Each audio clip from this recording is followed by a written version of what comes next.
मी ब्राह्मण म्हणलो नाही, मराठा म्हणलो नाही.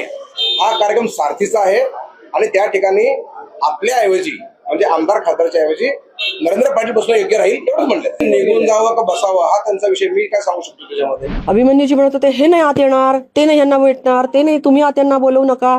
ओ मोहिते, तुम्ही यांना आत पाठवू नका. अरे तुम्ही कोण ठरवणार आहे अभिमन्यूजी? तुम्ही अजूनही स्वतःला ओएसडी समजता का? एक तर हा कार्यक्रम काय माझ्या घरचा नाही. त्या लोकप्रतिनिधी आहेत, मी लोकप्रतिनिधी आहेत. त्या खासदारात वरिष्ठ आहेत माझ्यासाठी, माझ्या बहिणीसारखे आहेत. मी अपमान करण्याचा काही हेतू नाही आणि जरी माझ्या बोलण्यातून त्या भावना दुखावल्या असतील तर मी दिलगिरी व्यक्त करतो. पण अशा पद्धतीने मग निघून का गेलं? निघून जावं का बसावं हा त्यांचा विषय, मी काय सांगू शकतो त्याच्यामध्ये. पण मी त्यांना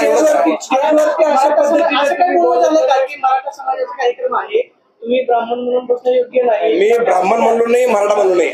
हा कार्यक्रम सारथीचा आहे आणि त्या ठिकाणी आपल्या ऐवजी म्हणजे आमदार खासदारच्या ऐवजी नरेंद्र पाटील बसणं योग्य राहील एवढंच म्हणलं. ते म्हणले मग दुसऱ्यांसाठी काय म्हणले, मलाच का म्हणले असं पण त्यांचं म्हणणं आहे. दुसरं कोणाला म्हणलं पाहिजे? बाकी पण लोक होते. एकच आहे का?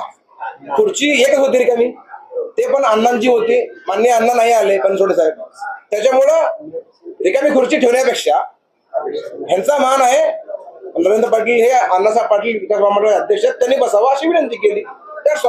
काही कामानिमित्त म्हणजे अर्थातच गंभीर परिस्थितीतली एक गट केस होती, त्या संदर्भात ते भेटले. मी पण अशीच गंभीर केस घेऊन आले होते. ज्यांच्या विषयी ती केस होती, जे न्यायासाठी झगडतायत ते माझे मराठा समाजातले बांधव होते, त्यांना मी घेऊन गेले होते. अभिमन्यूजी म्हणत होते हे नाही आत येणार, ते नाही यांना भेटणार, ते नाही, तुम्ही आत यांना बोलवू नका. ओ मोहिते, तुम्ही यांना आत पाठवू नका. अरे मी पण इथली एक रिस्पॉन्सिबल पदाधिकारी आहे. मी काही लोकांना स्थानिक प्रश्न घेऊन आलेली आहे. देवेंद्रजींना हा विषय माहिती आहे. देवेंद्रजी त्यांच्याशी अतिशय चांगल्या पद्धतीने बोलले, न्याय देण्याचं आश्वासन दिलं. तुम्ही कोण ठरवणार आहे अभिमन्यूजी? तुम्ही अजूनही स्वतःला ओएसडी समजता का? तुम्ही मॉनिटर करणार का की देवेंद्रजींनी कोणाशी बोलायचं आणि कोणाचे नाही? तुम्ही इथल्या पोलिसांना, मोहिते वगैरे मंडळींना तुम्ही सांगणार का की मेधा कुलकर्णींबरोबर आलेली माणसं आत सोडू नका, मी बोलवलेली माणसं आतच सोडा, बाकीच्या कोणाला आत सोडू नका? हे तुम्ही ठरवणार का? पुण्यात तुम्ही कार्यक्रम करताय, आम्ही पण इथले कोणीतरी छोटे कार्यकर्ते का असेना पण आम्ही पण निष्ठावान कार्यकर्ते आहोत ना.